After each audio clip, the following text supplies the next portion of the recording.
अस्सलाम वालेकुम, welcome back to the video. आज की जो वीडियो ब्लैक बीच में हम करने जा रहे हैं एक्सपेरिमेंट। और एक्सपेरिमेंट क्या है कि हम इसके अंदर लगाने जा रहे हैं HKS का एग्जॉस्ट, जो कि हमारे पास पड़ा हुआ है, शायद आपको पता हो। वैसे तो मैं ओरिजिनल सिलेंसर के हक में ही हूँ, क्योंकि जो 125 का जो साउंड है वो ओरिजिनल सिलेंसर के साथ ही होता है। लेकिन खैर एक्सपेरिमेंट करना है तो आइए इसको HKS का एग्जॉस्ट लगाते हैं। जो हमारे पास एग्जॉस्ट पड़ा था बीच में थोड़ा सा ना, वो थोड़ा सा डैमेज था, तो उसको हम थोड़ा सा करवाते हैं, सेट करवाते हैं। सेट करवाने के लिए एग्जॉस्ट हम लेके जाते हैं वेल्डिंग वाले के पास, और उसको पूरा सेट करवा के घर आके फिर इसकी फिटिंग करते हैं। तो ये पड़ा हमारा HKS का एग्जॉस्ट। अब ये पता नहीं ये लगता है कि नहीं लगता, लेकिन इसको लगाने से पहले ना हम वो अपने सिलेंसर का यहाँ पे ही लगती है वो वॉशल, जो ओरिजिनल सिलेंसर होता है ना, उसकी ये वाली वॉशल निकलती नहीं है बाहर। अब पहले ट्राई कर लेते हैं ओरिजिनल सिलेंसर खोल के कि ये वाली जो वॉशल है अगर तो हमारी उसकी निकल जाती है तो फिर तो हम इसको फिट कर सकते हैं इसीलिए। लेकिन अगर इनकेस अगर हमारी ये वॉशल नहीं फिट होती तो फिर ये हमारा जो सिलेंसर है ये उसके ऊपर फिट नहीं हो सकता। और यहाँ से हमारा जो एग्जॉस्ट है ना, इसकी आप पाइप की हालत देख रहे हो, मतलब एक जोड़ ये है, एक जोड़ ये है, एक जोड़ ये है। तो हम इसकी जगह एक बिल्कुल सिंपल पाइप लगाएंगे जो यहाँ से लेके यहाँ तक आएगा। बाकी ऊपर वाली जो ब्रैकेट है ये हमारी ये वाली लग जाएंगी, तो ये पाइप लेके जाते हैं। लेकिन इससे पहले हम अपना 125 का सिलेंसर खोल के देखते हैं कि वो हमारा फिटिंग में आता है कि नहीं आता। अगर तो आ गया तो फिर इसको हम लगाएंगे, वरना फिर अपने ब्लैक बीच को हम वॉश करते हैं बस घर पे। आज हमारा यही काम है।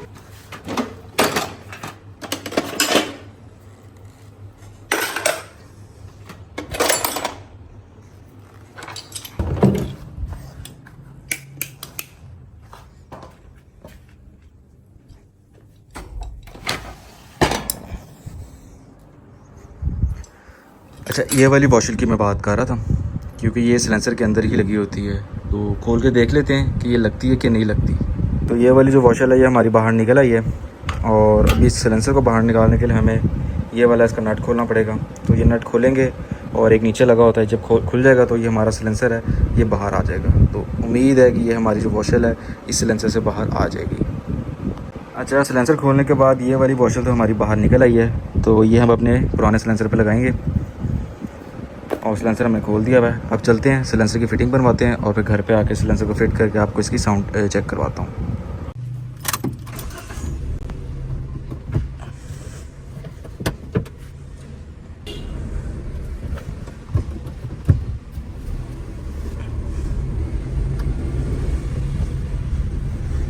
अब देखते हैं वेल्डिंग वाला हमसे कितने पैसे लेता है इसका ये सारा सिस्टम बनाने में। उम्मीद तो है कि 200-300 ले लेगा, होना भी इतना चाहिए। और ये हमारी डिंकी है, इसका फिर से हॉर्न ख़राब हो गया। ये कभी चलता है कभी नहीं चलता। डिंकी है भाई, इसकी अपनी मर्ज़ी है। और प्लान वैसे बन रहा है कि इसको मैं कर दूं सेल और दोबारा से पे रीबर्थ लें, क्योंकि सिविक चलाए हुए काफ़ी देर होगी भी है और सिविक की तलब हो रही है बड़ी ज़ोर से।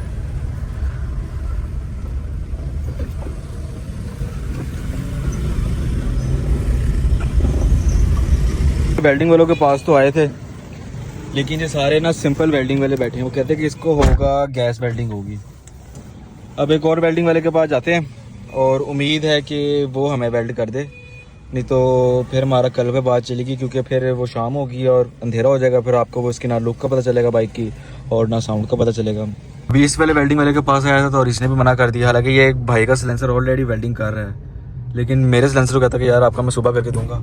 और हालत आप चेक करो कि इतना हब्स हो गया कि जिसकी वजह से आप मेरी हालत चेक कर लो कि पसीना कितना आ रहा है। तो बस घर ही जाते हैं और बाइक को वॉश करते हैं, और वॉश करके भी बस यही काम है हमारा। अब जो सिलेंसर का हमारा काम था वो तो बीच में रह गया, जो हमने आज लाजमी करवाना था और जिसके लिए जितना हम एक्साइटेड थे। आपका भाई जो है ना इन गलियों में ड्राइव कर करके इतना ट्रेन हो गया है ना कि आपका भाई दुनिया के किसी भी कोने पे गाड़ी चला सकता है अल्हम्दुलिल्लाह। आप चेक कर रहे हो कि इतनी ही जगह है कि बस आप यहाँ से एक गाड़ी गुजर सकती है, अगली गाड़ी आ गई तो फिर आपकी किस्मत ख़राब है फिर।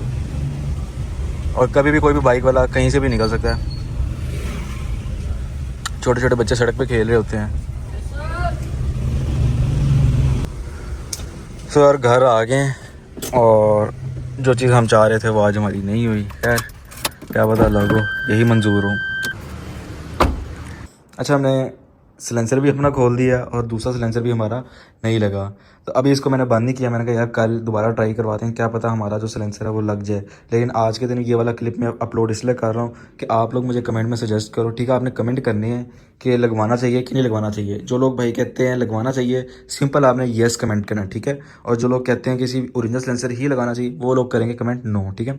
मैं सारे कमेंट कल तक रीड करूँगा, 24 घंटे जब गुजर जाएंगे सारे कमेंट्स में रीड करूँगा, और उसके बाद जिसकी तादाद ज़्यादा होगी, मतलब अगर येस की तादाद ज़्यादा हुई तो फिर हम इसको सिलेंसर लगवा लेंगे, अगर नो की तादाद ज़्यादा हुई तो फिर हम इसी सिलेंसर के साथ रहेंगे।